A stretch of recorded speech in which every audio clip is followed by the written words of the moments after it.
Hi friends, वैदिक news खबर आयुर्वेदा के सभी दर्शकों को मेरा नमस्कार। आज मैं एक ऐसा विषय सब्जेक्ट लेकर आपके सामने आई हूँ, पीठ। पीठ जिसको कि हम फॉर ग्रांटेड भी लेते हैं जब तक उसमें दर्द ना हो, पेट की समस्या ना हो। और आज के समय में जबकि स्ट्रेस है, पोस्चर सही नहीं है, खाने पीने का कुछ नियम नहीं है, कोई लाइफस्टाइल नहीं फॉलो कर पाता, या बहुत सारे लोग ऐसे हैं जिनको मालूम भी नहीं है सही तरीका, या जो तरीके हैं वो इतने मुश्किल हैं, इतना टाइम कंज्यूमिंग है कि उनको जब तक समस्या होती है तब तक तो फॉलो कर पाते हैं, उसके बाद नहीं कर पाते। कोई बात नहीं।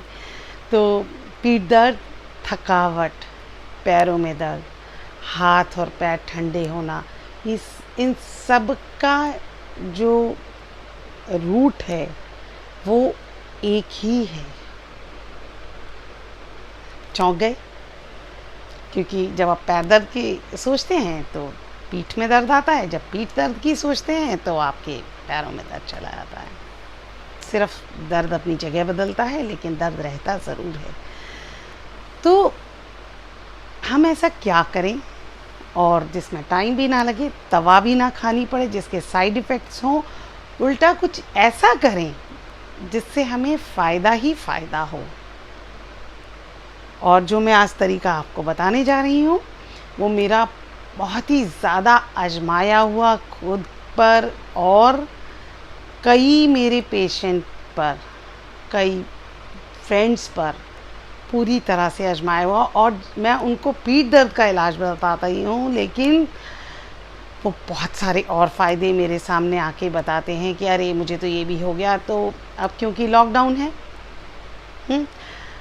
तो मैंने सोचा, और मैं बहुत सारे लोगों को नहीं कर पाती, आप मतलब इतना ज़्यादा हो जाता है कि मैं खुद अपना ध्यान नहीं रख पाती। तो मैंने सोचा कुछ ऐसा करूं कि बहुत सारे लोग जो भी फ़ायदा उठाना चाहें वो उठा सकते हैं। तो अब क्या करें ऐसा?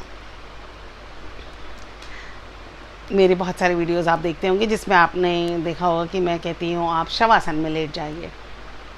इजी, कोई तकलीफ़ नहीं। तो शवासन यानी सीधे तरीके से लेट जाइए या किसी कुर्सी पर बैठ जाइए, जैसे मैं बैठी हुई हूँ। पीठ आपकी सही रहे और सपोर्टेड रहे, और जितना पॉसिबल हो उतना ज़्यादा बेस्ट पोजीशन ले लें, थोड़ा बहुत एडजस्ट करके। ऐसे है, कभी हो सकता है आपको अपने पैर के यानी घुटने के नीचे कुछ पिलो लेना पड़े, कोई बात नहीं, लेकिन आपका बैठना और आराम से बैठना और साथ में पीठ रिलैक्स्ड और सीधी रखना बहुत ज़रूरी है। अगर आपको नहीं समझ आए तो आप मुझसे मैसेज में, कमेंट बॉक्स में पूछ सकते हैं। मैं आपको लिंक भेज दूंगी शवासन की सही पोजीशन का। नहीं तो आप चाहें तो मेरी एक बुक पब्लिश हो रखी है अमेज़ॉन पर, इंग्लिश में है, तो थोड़ा इजी है, मुझे भी बहुत ज़्यादा कुछ नहीं है, इजी लैंग्वेज है, उसको भी आप ले सकते हैं। उसका नाम है yoga in the light of Sufism. ठीक है, तो आप उसको देख सकते हैं अमेज़ॉन पर, किंडल में है और बहुत सस्ता है, कुछ ऐसा नहीं है, आप उसमें बहुत कुछ देख सकते हैं।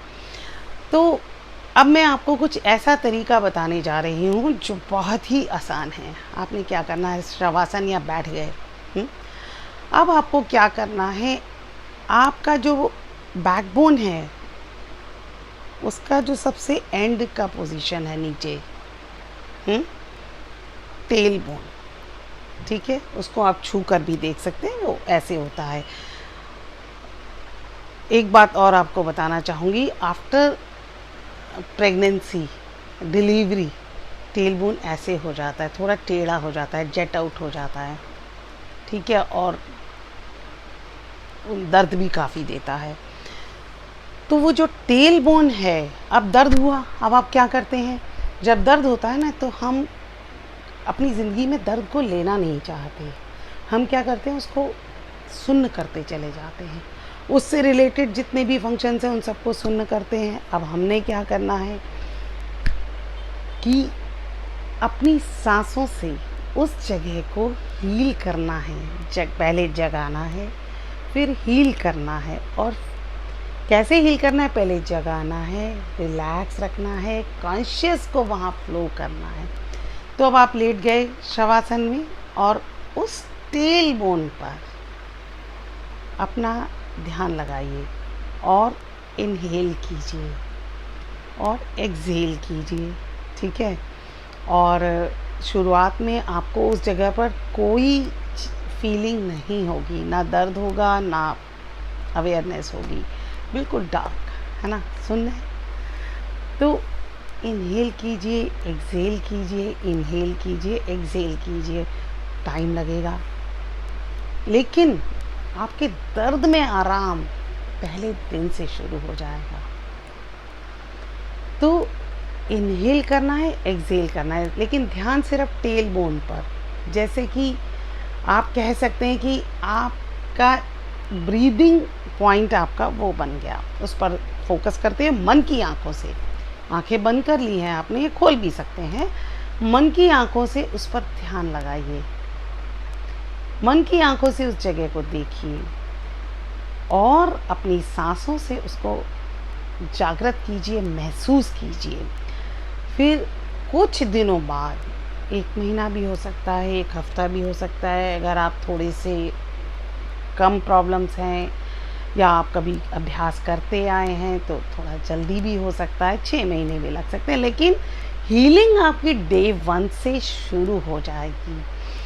इनहेल किया, एक्सहेल किया और एक समय आएगा वो इतना जागृत हो जाएगा कि आप जब इनहेल एक्सहेल करेंगे 5 मिनट तो वो जगह आपकी थोड़ी सी गर्म होने लगेगी।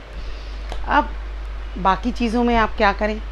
सबसे पहले तो अपने खाने में लाल रंग की चीज़ों का इस्तेमाल शुरू कर दें, जैसे लाल मिर्च, टमाटर, नॉट टू वरी कि मिर्च मुझे पसंद नहीं है, चुकंदर, और उसके साथ साथ ये क्या होता है, चुकंदर, टमाटर, लाल वाली शिमला मिर्च और वो चीज़ें जो ज़मीन के अंदर से पैदा होती हैं, जैसे कि आपका मूली है, गाजर है, चुकंदर है। चुकंदर बहुत अच्छा है, अदरवाइज़ भी इन सब का अपनी चीज़ों में इस्तेमाल बढ़ा दें और प्रोटीन बढ़ा दें। प्रोटीन आप सबसे, जैसा मैंने पिछले उसमें भी बताया है, सबसे अच्छा डाइजेस्टिव वेजिटेटिव प्रोटीन है वेजिटेरियंस के लिए खिचड़ी, वो खाइए। और अगर आपके पास और ये करना कब है? रात में जब आप सब सोने जा रहे हैं, आप भी लेट गए, 5 मिनट आप इसको दीजिए, या सुबह बिस्तर छोड़ने से पहले कीजिए। अगर आप घर में रहते हैं या आपके पास ऐसी सुविधा नहीं है कि सुबह शाम, तो आप जब आपके बिल्कुल रिलैक्स हो सके, वो समय सिर्फ आपका हो, उस समय पर आपको इसको वो समय चुन लीजिए। अब जब ये आपने ये कर दिया, अब एक थोड़े से अगर आपको थोड़ा और जल्दी रिलीफ चाहिए तो आपको ब्रिज पोज, योगा का एक पोज है ब्रिज पोज, आप मेरी बुक में भी देख सकते हैं, उसको करिए। धीरे धीरे करिए, कोई ऐसी जल्दबाजी नहीं है। आप ना तो ये सोचिए कि मुझे क्यों नहीं हो रहा, एंग्जाइटी भी आपकी दूर हो जाएगी, क्योंकि कहीं ना कहीं आपकी इमोशंस और आपके पेन्स बहुत ज़्यादा एसोसिएटेड हैं, आपके फियर्स, है ना। तो क्यों ना आप अभ्यास करें और इसका फ़ायदा उठाएं। Thank you.